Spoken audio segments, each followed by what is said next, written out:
நீங்கள் ஒரு வருடத்திற்கும் மேலாக கருத்தரிக்க முயற்சி செய்தும் இன்னும் கருத்தரிக்கவில்லையா? நோவா IVF-இன் முன்னணி கருவுறுதல் நிபுணர்களுடன் இலவசமாக ஆலோசனை செய்யுங்கள். இன்னும் ஃப்ரேம்ல கூட கொஞ்சம் குண்டா இருக்க மாதிரி இருக்க, நேர்ல என்ன இப்படி இருக்க அப்படின்னு சொல்லுவாங்க. இல்லங்க, நான் பாடி ஷேமிங்லாம் பண்ணல, குட்டியா குழந்தை மாதிரி இருக்கீங்க. இருக்கிறது தானே சொல்லுவாங்க, எல்லாத்தையும் சொல்ல போறாங்க. எனக்கு முன்னாடி இருக்கவங்களுக்கு டைலாக் சொல்லுவாங்க, பின்னாடி இருக்கவங்களுக்கு டைலாக் சொன்னாங்க. எனக்கு சொல்லவே இல்லை. வேற ஆடிஷன் அட்டன் பண்ணல, ஒரு டெஸ்ட் ஷூட் கூட பண்ணல. அப்ப கண்டிப்பா நான் சும்மா நின்றுருக்கேன் போல அப்படின்னு நினைச்சிட்டு நான் புலம்பிக்கிட்டே இருந்தேன். எல்லாருமே இது வரைக்கும் சீரியல்ல வர்ற எல்லா கேரக்டருமே எழுத்து பேசுற சீன் எனக்கு இருக்கு. அப்பெல்லாம் வீட்டுல பார்த்துட்டு, எங்க வீட்லயே பார்த்துட்டு செம்மையா சிரிச்சிட்டு இருப்பாங்க. எல்லாரும் எழுத்து பேசுறேன், ஆனா மறதின்னு சொல்லி சமாளிச்சுட்டு வந்துருவேன் நான். எதுக்கு எல்லாரும் சிரிக்கிறீங்க? வீடியோ பார்த்தேன், என் பேர் வந்துருச்சு அப்படினீங்க. ஆமா ஆமா. சோ அந்த மொமெண்ட பத்தி அது எனக்கு பேர் இருக்குனே தெரியாது, என் பேர்லாம் வரும். ஏன்னா 1.5 வருஷம் நான் கிட்டத்தட்ட 1.5 வருஷம் அதனால கஷ்டப்பட்டேன். போலீஸ்க்குலாம் போயிடலாமா, போலீஸ் அப்படியே நாங்கள் போலீஸ் போனாலுமே நம்மளதான் கொஸ்டின் நீ யாரையாவது இதுக்கு முன்னாடி லவ் பண்ணியா அப்படி கேட்கும்போது நமக்கு அங்கே போகவும் தோணாது. என்னடா இது, இப்போ இதை யார்கிட்ட தான் கொண்டு போகிறது அப்படின்னே தெரியாத அளவுக்கு நான் அதை ரொம்ப ஸ்ட்ரகிள் ஃபேஸ் பண்ணி. AVR Swarnamahal. Pre-book 1 gram gold jewelry and get 2 gram silver coin free. This offer is only for online booking customers. IndiaGlitz நேயர்கள் எல்லாருக்குமே வணக்கம். இன்னைக்கு நம்ம நிகழ்ச்சியில் நம்ம கூட பாத்தீங்கன்னா சிங்கப்பெண்ணே சீரியல்ல இருக்கிற சௌந்தர்யா இருக்காங்க. ஸோ அவங்க நிகழ்ச்சிக்குள்ள வெல்கம் பண்ணிடலாம். வணக்கம். வணக்கம். சௌந்தர்யா எப்படி இருக்கீங்க? நல்லா இருக்கேன், நீங்க எப்படி இருக்கீங்க? நல்லா இருக்கேன். ஸோ சௌந்தர்யா, நீங்க திரையில பாக்குறதுல நேர்ல இன்னும் குட்டியா குழந்தையா இருக்கீங்க. ஸோ யாராவது சொல்லியிருக்காங்களா? இல்லை, நிறைய பேர் சொல்லியிருக்காங்க. இன்னும் ஃப்ரேம்ல கூட கொஞ்சம் குண்டா இருக்க மாதிரி இருக்க, நேர்ல என்ன இப்படி இருக்க அப்படின்னு சொல்லுவாங்க. இல்லங்க, நான் பாடி ஷேமிங்லாம் பண்ணல, குட்டியா குழந்தை மாதிரி இருக்கிறது தானே சொல்லுவாங்க, எல்லாத்தையும் சொல்ல போறாங்க. ஸோ ஆல்ரெடி சௌந்தர்யா பார்த்தீங்கன்னா சவுண்டு சேட்டை மூலயமா பிரபலம் தான். ஸோ அவங்க எப்படி சீரியலுக்குள்ள அவதாரம் எடுத்துகிட்டு வந்தாங்க? இந்த சிங்கப்பெண்ணை வாய்ப்பு எப்படி வந்துச்சு? ஆக்சுவலாக நான் யூடியூப்ல ஒர்க் பண்ணிட்டு இருந்தேன். ஒர்க் பண்ணிட்டு இருக்கும்போது அதில் ஒரு வீடியோ பண்ணியிருந்தோம். ஸோ இப்போ நான் சீரியலில் ஒரு கேரக்டர் பண்ணுறத நான் யூடியூப்ல ஆல்ரெடி பண்ணியிருந்தேன். அது பார்த்துட்டு சன் டிவியில் புகழ் அண்ணான்னு ஒருத்தவங்க இருக்காங்க, அவங்க தான் சரி ஓகே இந்த கேரக்டர் இவ பண்ணால் நல்லாயிருக்கும் அப்படின்னு சொல்லி அவங்களால தான் எனக்கு இது கிடச்சி. Okay, S. பேசிக்லி நமக்கு நம்ம ஒரு இடத்துல ஒர்க் நல்லா பண்ணிகிட்டே இருப்போம். திடீர்னு ஒரு கால் வரும்போது நாங்கள் அங்கேருந்து கூப்பிடணும் நம்ப மாட்டோம். ஆமாம், யாரா ப்ராங்க் பண்ணுறீங்க அப்படிங்கிற மாதிரி இருக்கும். ஏன்னா எனக்கு அப்படி தான் நான் பண்ணேன். ஸோ உங்களுக்கு கால் வந்தப்போ நீங்கள் எப்படி ரியாக்ட் பண்ணீங்க? இல்லை கால் ரியாக்ட்லாம் இல்லை. கால் பண்ணும்போது நான் அந்த மாதிரி சன் டிவி இபி பேசுகிறேம்மா அப்படின்னு சொன்னாங்க. சார் சொல்லுங்கள் சார் அப்படின்னு சொல்லி அந்த டாக் நார்மல் டாக்காக தான் இருந்துச்சு. ஓகே, நார்மலாக தான் இருந்துச்சு. ஸோ அந்த எப்படியும் உள்ளே போகும்போது அந்த ஃபோட்டோ டெஸ்ட் எடுத்திருப்பாங்க, ஸ்க்ரீன் டெஸ்ட் எடுத்திருப்பாங்க. ஆக்சுவலாக எனக்கு அது நடக்கவே இல்லை. ஓகே, புகழண்ணா என்ன சொன்னாங்கன்னா, இந்த கேரக்டர் இதே கேரக்டர் இதில் இருந்தால் பெட்டராக இருக்கும், அது நீ பண்ணால் நல்லா இருக்கும் அப்படிங்கிறதுனால தான் உனக்கு எந்த டெஸ்ட் ஷூட்டு இந்த மாதிரி எதுவுமே வைக்கல. ஸோ இது நீ பண்ணால் நல்லாயிருக்கும், நீ பண்ணு அப்படின்னு மட்டும்தான் சொன்னாங்க. ஃபர்ஸ்ட் நாள் ஆஃபீஸ் கூப்பிட்டாங்க. அப்போ நான் ஆதித்யாவில் ஒர்க் பண்ணிட்டு இருந்தேன். ஓகே நான் ஈவினிங் வரேன் அப்படின்னு சொல்லியிருந்தேன். அப்புறம் டேரக்டர் சார் பார்த்துட்டு ஓகே அவளே ஓகே தான், நீங்கள் ஆப்ஷன்லாம் பார்க்க வேண்டாம் அப்படின்னு சொன்னாங்க. ஸோ அப்புறம் என் கேரக்டர் அப்படியே த்ரோ அவுட் அதுவே இருந்துச்சு. ஓகே, ஸோ ஃபஸ்ட்டு டே செட்டுக்குள்ளே போகிறோன்னே ஃபஸ்ட்டு சீன் எப்படி நம்ம ஆல்ரெடி திரையில் நடிச்சிருக்கோம், கேமரா நமக்கு புதுசு கிடையாது.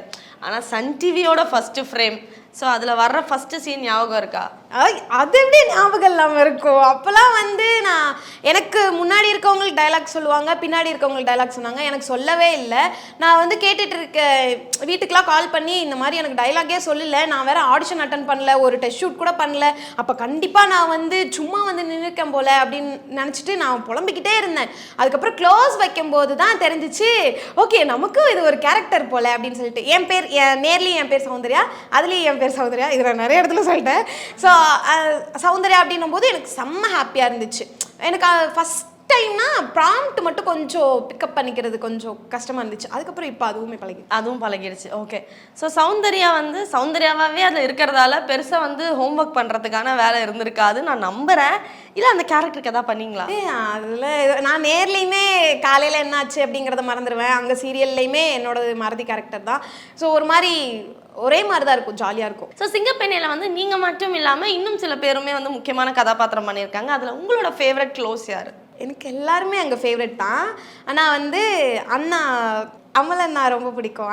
அன்பு கேரக்டர் பண்ண ஹீரோ. மனிஷா ரொம்ப ரொம்ப பிடிக்கும். ஸோ அவங்க 2 பேர். அதுக்கப்புறம் என் கூட ஒர்க் பண்ணுற முத்து, ஜெயந்தி, மேனேஜர் எல்லாரையுமே ரொம்ப பிடிக்கும். ஓகே. ஸோ மனிஷா, கருணாகரனை வந்து பார்த்தீங்கன்னா மக்கள் எல்லாரும் ரொம்ப வந்து என்ஜாய் பண்ணுறாங்க, பிடிக்குதுங்கிறாங்க. ஆனால் மேனேஜர் கேரக்டரை பார்த்தா கடுப்பாகிறாங்க.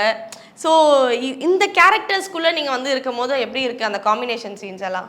நான் ஆக்சுவலாக எல்லாருமே கேட்பாங்க, அங்கே இருக்க எல்லாருமே யாராவது ஒரு ஆளுக்காவது பயந்துக்கிட்டே இருப்பாங்க. நீ ஒரு ஆள் மட்டும்தான் வர்ற எல்லாரையும் சரி இங்கே வா, இது பண்ணிங்களாமே அது பண்ணிங்களாமே, எல்லாருமே இது வரைக்கும் சீரியல்ல வர்ற எல்லா கேரக்டருமே எதிர்த்து பேசுற சீன் எனக்கு இருக்கு. அப்பெல்லாம் வந்து வீட்டில் பார்த்துட்டு எங்க வீட்லயே பார்த்துட்டு செம்மையா சிரிச்சிட்டு இருப்பாங்க, எல்லாரையும் எதிர்த்து பேசுறேன், ஆனா மறதின்னு சொல்லி சமாளிச்சுட்டு வந்துருவேன் நான். அவங்களுக்குன்னு ஒவ்வொரு கேரக்டர் இருக்கும், எனக்கு அவங்கள என்ன கலாய்க்கிறது அந்த மாதிரி கேரக்டர் தான் இருக்கும். ஹீரோவா இருந்துட்டு யாராவது இருந்துட்டு அந்த மாதிரி தான் இருக்கும், ஜாலியா இருக்கும். ஓகே. அண்ட் உங்களோட ஃபர்ஸ்ட் சீன், உங்களோட அந்த சீரியல் வந்துட்டு வீட்டில் உட்காந்து ஃபேமிலியோட பார்த்த அந்த எக்ஸ்பீரியன்ஸ், ஏன்னா அந்த வீடியோவை பார்த்தேன், என் பேர் வந்துருச்சு அப்படின்னீங்க. ஆமா ஆமா. ஸோ அந்த மொமெண்ட்டை பத்தி. அது எனக்கு பேர் இருக்குன்னே தெரியாது, என் பேர்லாம் வரும்னு. ஏன்னா என்னோடது வந்து 21வது எபிசோட் தான் என்னோட டெலிகாஸ்ட் அப்படின்னு சொன்னாங்க. அப்பயும் நம்ம பேர்லாம் போட மாட்டாங்கன்னு நான் நினைச்சேன். அவ்வளோ மெயின் கேரக்டர் இல்லை போல, ஃபர்ஸ்ட் சீரியல் எப்படி உடனே கொடுப்பாங்க அப்படின்னு நினைச்சிருந்தேன். அதுக்கப்புறம் பார்த்தா அங்க இருக்கவங்க எல்லாம் பேசிக்கிட்டே இருந்தாங்க, நம்ம பேர்லாம் வரும் தெரியுமா அப்படின்னு. பேர் வருமா, சரி நம்ம வீட்டில் போய் பேர் பார்த்துட்டு அதுக்கப்புறம் எல்லாருக்கிட்டையும் சொல்லிக்கலாம் அப்படின்னு சொல்லிட்டு நான் டிவி பார்த்துக்கிட்டே இருக்கேன், பேர் வரவே இல்லை. அதுக்கப்புறம் ஒரு சில டைம் பார்க்கும்போது என் பேர் வந்துச்சு. என் பேர் இப்போ இருந்தே வருது, நான் அப்போலாம் சீரியல் வரவே இல்லை. அப்போ வந்து ஒரு 6வது எபிசோடு 7வது எபிசோட் தான் வந்துட்டு இருந்துச்சு. அப்பயே என் பேர் வரும்போது எல்லாரையும் கூப்பிட்டு என் பேர் வருது இப்பயே என் பேர் வருது அப்படின்னு சொல்லி நாங்கள் எல்லாருமே செலிப்ரேட் பண்ணி விளையாண்டுட்டு இருந்தோம். ஓகே. ஸோ வந்து வீட்டில் நம்ம சொல்லிட்டோம் நம்ம சீரியல் பண்ணுறோம் எல்லாரும் பாருங்க அப்படின்னு சொல்லிட்டோம்.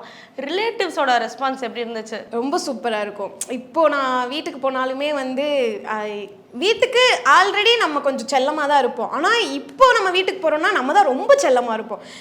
ரிலேட்டிவ்லாம் ரொம்ப அப்படியே ரொம்ப ஜாலியாக அப்படியே கொஞ்சுவாங்க, ஜாலியாக இருக்கும். அந்த ஒரு ட்ரீட்மெண்ட்டே ஸ்பெஷலாக தான் இருக்கும், ரொம்ப ஸ்பெஷலாக இருக்கும். ஓகே. ஸோ பேசிக்காக சௌந்தர்யா வந்து யார்? எங்களுக்கு தெரிஞ்ச வந்து திரையில் நாங்கள் பார்த்த வரைக்கும் அவங்க ஒரு சூப்பரான ஆக்ட்ரஸ், டைலாக் சூப்பராக பேசுவாங்க, படப்படன்னு பேசுவாங்க, சவுண்டாக பேசுவாங்க. உண்மையான சௌந்தர்யா யாரு, என்ன பண்ணியிருக்காங்க, எந்த ஊரை சேர்ந்தவங்க? நான் வந்து எங்க ஊர் வந்து பெரியகுளம், தேனி பெரியகுளம் பக்கத்துல ஒரு தேனி கரப்புல. அங்கதான் வந்து நான் பிறந்தது வளர்ந்தது ஸ்கூல் படிச்சது எல்லாமே. காலேஜ் வந்து இப்போ பெரம்பலூர் பக்கத்துல கிருஷ்ணாபுரம்னு ஒரு ஊர் இருக்கு, அங்கதான் காலேஜ் எல்லாமே முடிச்சோம். என் அம்மா அப்பா எல்லாமே இப்போ அங்கதான் இருக்காங்க. இப்போ வந்து சென்னையில இருக்கேன் நான் இப்போ. ஸோ அப்படிதான் போய்கிட்டு இருக்கு. முழுக்க ஆக்டிங்குள்ள போயாச்சு. ஓகே. பொதுவாகவே வந்து ஒரு ஒரு ஒரு பொம்பளை பிள்ளை வந்து கொஞ்சம் அவுட்ஸ்கர்ட்ல இருந்து உள்ளே வரும்போது, சிட்டிக்குள்ளே வரும்போது வந்து பார்த்தீங்கன்னா பயங்கர எதிர்ப்பெல்லாம் மீறி தான் வரணும். அந்த மாதிரி சவுண்டுக்கு அந்த மாதிரி இருந்ததா, இல்லை எல்லாரும் க்ரீன் ஃப்ளாக் தானா? இல்லை வீட்டில் ரிலேட்டிவ்க்கு பயந்துட்டு வீட்டில் வேண்டான்னு சொன்னாங்க. அம்மா அப்பா எல்லாருமே வேண்டான்னு சொன்னாங்க. அதுக்கப்புறம் என் தம்பி ரொம்ப சப்போர்ட்டிவாக இருந்தான், நீங்கள் அனுப்புங்க, அவள் பண்ணுவா, அவள் பண்ணிட்டு வருவா, விடுங்க, ஒரு மாதம் விடுங்க அப்படின்னு சொல்லி அனுப்புனது தான். அந்த 1 மாதம் 1 வருஷமாச்சு, 1 வருஷம் 2 வருஷமாச்சு, இப்போ அப்படியே போயிட்டு இருக்கு. பொதுவாகவே இந்த மாதிரி ஆசை உங்களுக்குள்ள எப்போ வர ஆரம்பிச்சு, நமக்குள்ள ஒரு நடிகர் இருக்கான் அப்படின்னு? அதெல்லாம் ஒன்றுமே கிடையாது. நான் ஸ்கூல் படிக்கும்போது சரி காலேஜ் சொல்லி கொஞ்ச நாள் ஓட்டிடலாம், காலேஜ் முடிச்சோடனே எம்எஸ்சி போட்டு கொஞ்ச நாள் ஓட்டிடலாம், எம்எஸ்சி முடிச்சோடனே கல்யாணம் பண்ணி வச்சிருவாங்க, அவங்க வீட்டுக்கு போயிடலாம் அப்படி நினச்சிருந்தேன் நான். நமக்குலாம் ஒரு டேலண்ட்டுமே இருக்காது, நமக்கு ஒரு சுய புத்தி கூட இல்லை அப்படி நினச்சேன் நான். ஸோ நல்லா படித்தா நல்ல ஜாப் போயிடலாம், படிக்கவே இல்லை அப்படின்னா யாராவது கல்யாணம் பண்ணிட்டு போயிடலாம். மிடில் இருக்கும்போது கல்யாணம் பண்ணுறதா இல்லை வேலைக்கு போகிறதா எதுவுமே தெரியாது. கேட்டகரி அந்த நான் என்ன கேட்டகரி, எதில் நான் ஸ்பெஷல் எதுவுமே எனக்கு தெரியாது. அதுக்கப்புறம் நான் வந்து சென்னையில் ஒரு வாரம் 2 வாரம் இருந்து அதுக்கப்புறம் நான் ஒரு ஆடிஷன் அட்டன் பண்ணி அந்த யூடியூப்ல செலக்ட் ஆகி அப்படியே என் கெரியர் ஸ்டார்ட் ஆனது தான். அப்படியே அப்போ யூட்டர்ன் அடிச்சது தான் வாழ்க்கை. சூப்பர். இந்த நெகட்டிவ் கமெண்ட்ஸ் எப்படி ஹேண்டில் பண்ணுறீங்க? பொண்ணுனாலே எப்படியும் ஏதாவது ஒரு நெகட்டிவ் கமெண்ட் வந்திருக்கும், அது இன்ஸ்டாகிராம், ஃபேஸ்புக் ஏதோ ஒன்று. ஸோ ஃபஸ்ட்டு உங்களை ஏதாவது ஒரு கமெண்ட் பாதிச்சு அழுது அந்த மொமெண்ட்லாம் இருக்கா? அழுததுலாம் இல்லை, எனக்கு வந்து ரொம்ப நெகட்டிவாக நான் ஃபீல் ஆனது வந்து ஃபேக் ஐடி வச்சு ரொம்ப அதெல்லாம் எக்ஸ்ட்ரீம். 1.5 வருஷம் நான் கிட்டத்தட்ட 1.5 வருஷம் அதனால கஷ்டப்பட்டேன். சரி போலீஸ்க்கெலாம் போயிடலாமா, போலீஸ் அப்படியே நாங்கள் போலீஸ் போனாலுமே நம்மளை தான் கொஸ்டின் நீ யாரையாவது இதுக்கு முன்னாடி லவ் பண்ணியா அப்படி கேட்கும்போது நமக்கு அங்கே போகவும் தோணாது. என்னடா இது இப்போ இது யார்கிட்ட தான் கொண்டு போகிறது அப்படின்னே தெரியாத அளவுக்கு நான் அதை ரொம்ப ஸ்ட்ரகிள் ஃபேஸ் பண்ணி அந்த விஷயத்தை ஃபேஸ் பண்ணிட்டு இருந்தேன். அதுக்கப்புறம் வீட்டில் இருந்துலாம் எதுவும் அவ்வளவா இல்லை திட்டுறது அந்த மாதிரி எதுவுமே வரல, அவங்க பாட்டுக்கு பேசிட்டு போகிறாங்க, நீ பாட்டுக்கு இரு அப்படின்னு சொன்னதுனால எனக்கு கொஞ்சம் ஃப்ரீயாக இருந்துச்சு. சப்போர்ட்டிவான ஃபேமிலி ஃப்ரெண்ட்ஸ் இருந்தாலே போதும் இல்லையா? ரொம்ப என் கூட வந்து ஒரு 4 ஃப்ரெண்ட்ஸ் இருக்காங்க. ஸோ சித்தார்த், அபினேஷ், சதீஷ், நாங்கள் 4 பேர். என் ஃபேமிலியில் அம்மா, அப்பா, தம்பி, இவங்க 3 பேர் ரொம்ப சப்போர்ட்டிவ். அதுக்கப்புறம் ரிலேட்டிவ் எல்லாம். ஸோ அந்த வகையில் நம்ம எப்பவுமே ரொம்ப பிளஸ்ட் தான். என்ன நடந்தாலுமே என்னை குறை சொல்லவே மாட்டாங்க. ஓகே, ஒருவேளை அவள் அதை பண்ணியிருப்பாளா அப்படின்னு தான் யோசிப்பாங்க. நான் அது பண்ண மாட்டேன்னு அவங்களுக்கே தெரியும். அதனால அது எனக்கு பிரச்சனையாகவே வந்ததே இல்லை. ஓகே, பட் நீங்கள் இப்போ சொன்ன அந்த 7 பேர்லையுமே, அதாவது வந்து 4 ஃப்ரெண்ட்ஸு, அம்மா, அப்பா, தம்பி, 7 பேரில் வந்து பார்த்தீங்கன்னா 6 பேருமே வந்து ஆண்கள் தான், 1 பெண் தான் இருக்காங்க. ஸோ இதுலேயே வந்து சவுண்டோட சரௌண்டிங்கை பற்றி தெரிஞ்சு சவுண்டாக இருப்பாங்க டீமில். அங்கே உட்காந்து சிரிச்சுட்டு இருக்கு. என் ஃப்ரெண்டு கோக்கின்னு ஒரு பொண்ணு இருக்கா. எப்போ எந்த ஷோ போனாலுமே ப்ரோ நீங்கள் கவலையே படாதீங்க, அவளை சுற்றி எப்படி 4 பசங்க இருப்பாங்க, அவங்க பார்த்துப்பாங்க, வீட்டில் கூட பயந்துட்டு இருப்பாங்க. அவள் போகிறா, தனியாக போகிறா, என்ன பண்ணுறான்னு தெரியல, அதெல்லாம் விடுங்க, அவள் சுற்றி 4 பசங்க எப்பயுமே அவள் லேடிஸ் கெட்ட போட்டு சுற்றுறாப்பா. எல்லாருமே சொல்கிற விஷயம். இப்போ நான் வீட்டில் இருந்தாலுமே என்னை சுற்றி பசங்க தான் இருப்பாங்க. நான் என் வீட்டுக்கு போனாலுமே என்னை தேடி பசங்க தான் வருவாங்க. ஒரு பொண்ணு வந்ததா எனக்கு இல்லவே இல்லை. அது ஒரு டாம் பாய் நேச்சர் நமக்குள்ள இன்பில்டாகவே இருந்துருச்சு. பொண்ணுங்களை நம்புறதை விட பசங்களை நம்பி. பட் பேசிக்லி இப்படி இருக்கும் போது இந்த ப்ரொபோசல், இந்த லவ் இதெல்லாம் நமக்கு வராது. வரவே வருமேன்னு கேட்க வரீங்களோன்னு நினைச்சிட்டு சொல்ல வரேன் நான். நான் வந்து வீட்டில் நாங்கள் 4 பேர் வீட்டில் இருக்கோம். நான் வந்து டெய்லியும் சொல்லுவேன். என்ன இது, எனக்கு ஒரு ப்ரொபோசல் கூட வர மாட்டேங்குது, என்னை யாருமே லவ் பண்ண மாட்டேங்கிறாங்க. ஒருவேளை நான் வந்து அழகா இல்லையா, இல்லை எனக்குன்னு எந்த திறமையும் இல்லையா, ஏன் எனக்கு வந்து எந்த ப்ரொபோசலுமே வரமாட்டேங்குது அப்படின்லாம் நிறைய கேட்டிருக்கேன். ஆனால் நம்ம பார்க்குற எல்லாருமே அண்ணன் கூப்பிட்டுருவோம். பாடி கார்டு மாதிரி 5 பசங்க வச்சுட்டு யார் வருவா, அதே மாதிரி தான் இருக்கும். நான் வந்து வேற யாராவது ஒரு பையன் என்கிட்ட பேச வரனாலுமே என் கூட ஏதாவது ஒரு பையன் இருப்பான், ஏதாவது 2-3 பசங்க இருப்பாங்க. அந்த 2-3 பசங்களையுமே எனக்கு பிடிச்சிருந்தாலுமே நான் அண்ணன், தம்பி, ஃப்ரெண்டு அந்த கேட்டகரியில் வச்சிருக்கனால என்னால் லவ் பண்ண முடியாது. இல்லைன்னா ஆல்ரெடி அவங்களுக்கு பொண்டாட்டி இருக்கும், இல்லைன்னா ஐ மீன் ஆள் இருக்கும், அந்த மாதிரி. அதனால லவ்வே இல்லை. இல்லை வாய்ப்போ இல்லை, இப்படியே இருந்தீங்கன்னா வாய்ப்பும் வருமா என்னன்னு தெரியல. நான் ரொம்ப வெயிட் பண்ணிட்டு இருக்கேன், ஆனால் அது வராது. யார் அவனோ டெய்லியும் பாடிக்கிட்டு இருக்கேன். ஆமாம், பட் சௌந்தர்யா வந்து எவ்வளோ ஃபன் லவ்விங் பர்சனை வந்து ஒரு பார்ட்னராக வச்சுக்க கண்டிப்பாக பசங்க நிறைய பேர் வெயிட் பண்ணுவாங்க. ஸோ இந்த ஷோ பார்த்ததுக்கப்புறம் ப்ரொபோசல்ஸ் எப்படி நீங்க என்ன பண்ணீங்கன்னா வெளில போகும்போது பாய்ஸை மட்டும் கொஞ்சம் அவாய்ட் பண்றீங்க. ப்ரோஸ் ஒரு 2 ஸ்டெப் பேக்ல வாங்க, ஃப்ரண்ட்ல வரோம்.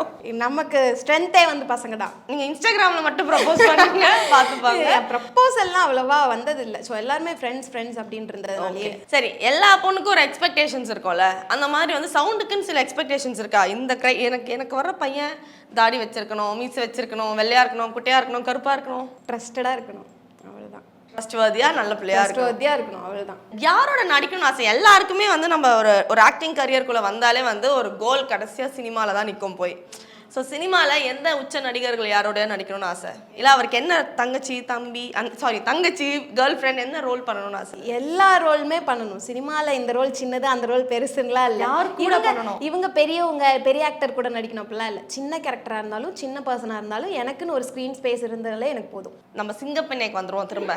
ஸோ சிங்கப்பெண்ணையில் வந்து ஒரு பர்டிகுலர் சீன் நடிக்கும்போது நான் வாங்கின டேக் இருக்கே, அது சொல்ல மாலாது அப்படின்ற மாதிரி ஏதாவது? நான் டேக் வாங்கினேன்னு இருக்கவே இருக்காது. எங்கள் டேரக்டர் சார் வந்து ஒரு சில பேர் தான் அப்ரிஷியேட் பண்ணுவாங்க. நல்லா பண்ணால் சூப்பராக அப்ரிஷியேட் பண்ணுவாங்க. அந்த கேட்டகரியில் வந்து நான் நிறைய வாங்கியிருக்கேன். எங்கள் செட்டில் அப்ரிஷியேஷன் தான் நிறையா வாங்கியிருக்கேன். நான் அது வந்து ரொம்ப ப்ரௌடாலாம் வெளில சொல்லுவேன். இது வந்து டேக்கே போல தெரியுமா, இது மானிட்டரே போல தெரியுமா, நான் வந்து அதை பண்ணிட்டேன் அப்படி சொல்லுவேன் நான். சூப்பருங்க. பட் ஆக்சுவலி வந்து நீங்கள் சொல்கிறத பார்த்தா வந்து ஏதோ எந்த பக்கம் போகிறதுன்னு தெரியாமல் யூட்டர்ன் அடிச்சு இந்த சைடு வந்தேன். கரெக்ட். பட் ஆனால் வந்து உங்களுக்கு இன்பில்டாக எனக்குள்ளே எதுவுமே இல்லைன்னு நீங்கள், ஆனால் உங்களுக்குள்ள ஒரு சூப்பரான ஆக்ட்ரஸ் இருக்காங்க. அது இருக்காங்களா என்னன்னு தெரியல, நான் இனிமேலாம் கற்றுக்கிட்டு இருக்கேன். ஆனால் இப்போ வரைக்கும் ஓகேவா போயிட்டு. நீங்கள் வந்து சவுண்ட் செட்டையிலையும் நிறைய டாப்பிக்கில் பண்ணியிருக்கீங்க. நானும் நிறைய பார்த்துருக்கேன். அது எனக்கு பிடிச்சதெல்லாம் நிறைய இருக்குது.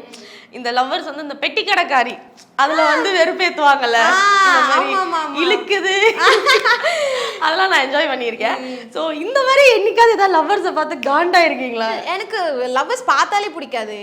இல்லை, அவங்க இப்போ ஒரு சில லவ்வர்ஸ்லாம் டீசெண்டாக இருப்பாங்க. அவங்களாம் வந்து எனக்கு பார்க்க பிடிக்கும். ஓகே, இவங்க ரொம்ப டீசெண்டாக இருக்காங்க. ஒரு சில பேர்லாம் வந்து ரோட்டில் சண்டை போட்டுட்டு இருப்பாங்க. ரோட்டில் ஒரு மாதிரி எனக்கு பைக்கில் அந்த மாதிரி போனாலே பிடிக்காது. அதெல்லாம் பார்த்தாலே இரிட்டேட் ஆகும். அவன் உன் கூட தானே இருக்க போகிறான், அவங்கன்னா போயிடவா அப்படி இருக்கும். ஓகே சரி, சவுண்டு கிட்ட ஃபைனல் கொஸ்டின். இப்போ கரண்ட் சினிமாவில் இருக்கிற ஏதாவது ஒரு பாட்டு என் லைஃபோட நான் ரிலேட் பண்ணி பாடிப்பேன் அப்படின்னா அது என்ன பாட்டாக இருக்கும்? இப்போ பாடின பாட்டு யார் ஆகணும்?